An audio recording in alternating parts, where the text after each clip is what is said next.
tutaweza kuhudumia watu zaidi ya 17,000. Zaidi ya vijiji 4 vinavyopatikana katika kata hii ya Mziha vitaweza kuhudumiwa na mnara huu unaokwenda zaidi ya kilomita 10.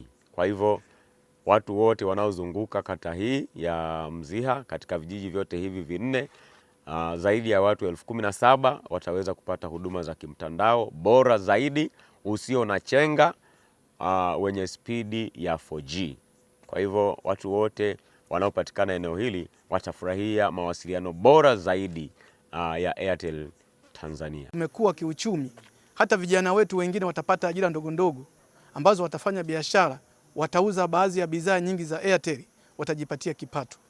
Kupitia mtandao huu utaleta fursa za kiuchumi kama sisi wafanyabiashara na wakulima kwenye upande wa mazao. Hivyo basi tunashukuru sana kwa huduma hii.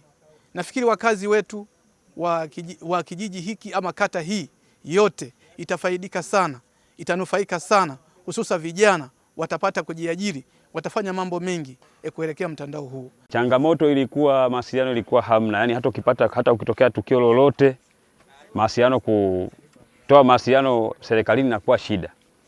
Katika mipango mingine ya maofisi watendaji nini, kutoa ripoti inakuwa ngumu, lakini ulivyokuja huu huduma ikawa bwelele. Kwa hiyo tunasherehekea na tunashukuru kufikiwa na mtandao huu wa Airtel.